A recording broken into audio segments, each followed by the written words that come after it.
Let's check in with WBOC's Brooke Reese, who joins us now live. That's where our Brooke Reese joins us now. WBOC's Brooke Reese is live in Chopper 16 tonight. WBOC's Brooke Reese joins us live outside the courthouse. And Brooke, first, let's describe the scene in the courtroom.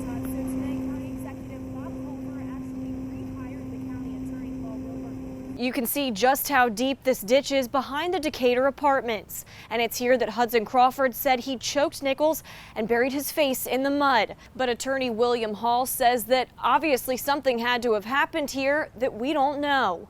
This is the first time that we have been able to be live here at the Pony Swim from the water. The best view in the entire place. Just a few minutes ago, Pilchard walked down these stairs at the courthouse and was silent. It's also pretty difficult to see any improvements from the roadway, so we decided to take a unique perspective from above tonight. 9 of those 11 people were children. Now, taking a look at some of the damage that you can see here behind me, the state's attorney says that the shootout happened at this backyard here on 606 Priscilla Street.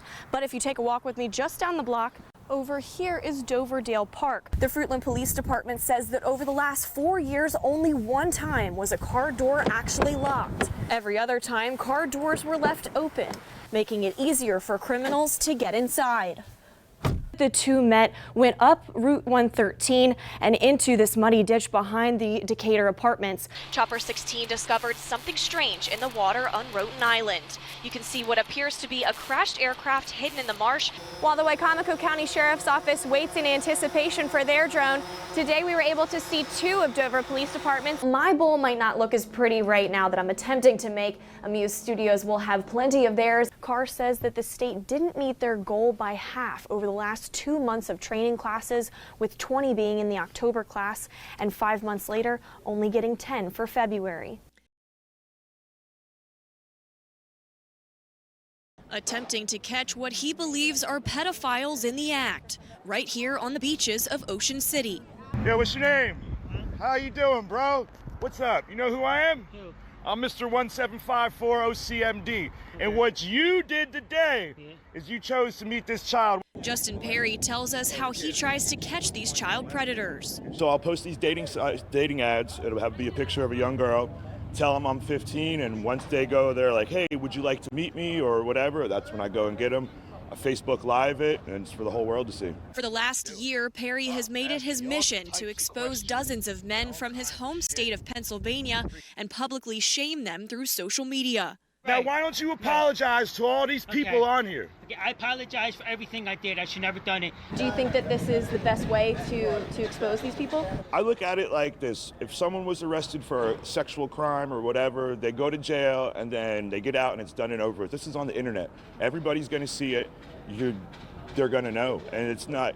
These are everyday people we see all over the place. But Worcester County State's Attorney Chris Heiser says Perry's videos are not doing anything for justice. If you really care about protecting our children's safety online and otherwise, report credible information to the police, allow them to do a proper investigation, and then my office can carry the ball forward when it comes to prosecution.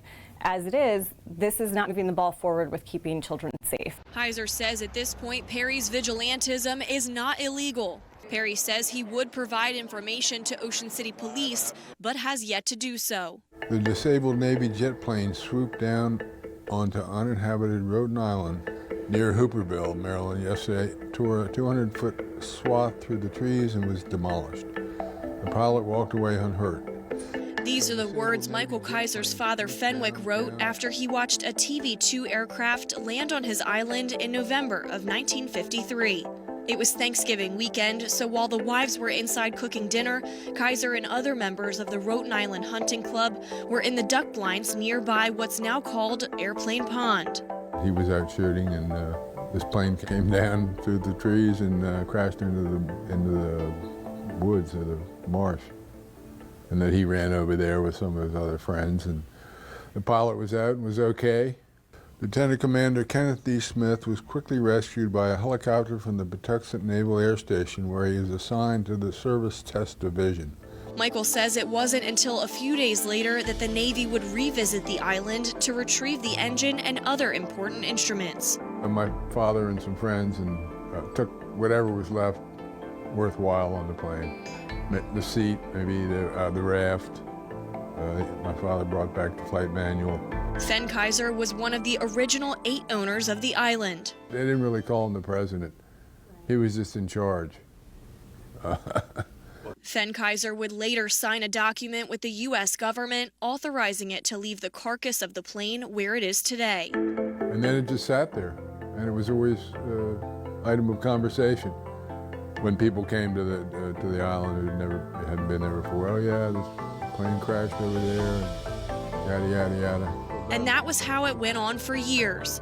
Eventually, Fen passed away, and after a few other members of the Roten Island Hunting Club took over the property, Philip Engelhart assumed the role as head honcho. Philip says he's not surprised a lot of people weren't aware of the crash until now.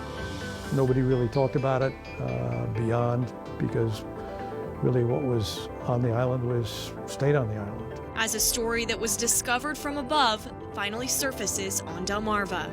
The parade on Jake Street lasted well over an hour, filled with police officers, fire trucks, dance troops, marching bands, you name it. All for this one very special guy who I had the pleasure of meeting tonight. Take a look.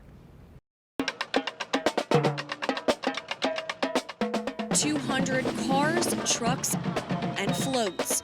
97 participating organizations, all for one 11-year-old boy. 6th grader Jake Newcomer from Snow Hill. I had no idea it was going to be this huge, and words can't even begin to describe how happy it made me. Jake's stepdad Aaron says just before Thanksgiving, Jake had a bump on his cheek. That bump was later discovered to be a tumor that carried stage 4 bone cancer. With chemotherapy starting very quickly after that, Jake was upset to miss the Berlin Christmas parade. I thought there's always next year, but when my mom pitched the idea to throw our own, I didn't know she was serious. So his family decided to bring the parade to him. It was just going to be like a little parade for him. I didn't tell him not too much. I wanted him to be surprised, and he's speechless. So all of us are speechless. His mom, me, everyone. So just can't thank anyone enough. And Jake didn't just get a parade. He was welcomed by classmates, Merry Christmas Day! Law enforcement, and community members with well wishes and gifts. With all the people around me, I wouldn't want to go through this any other way. He's a really positive kid. He's a really strong kid, and he's getting us through it. So he's staying positive. We're staying positive. Showing the spirit of giving this holiday season as the community rallies to make sure that this Christmas is one Jake will cherish forever. Thank you all so much, and Merry Christmas and Happy Holidays. A lot of love there for Jake. His family says that he's watching at home tonight.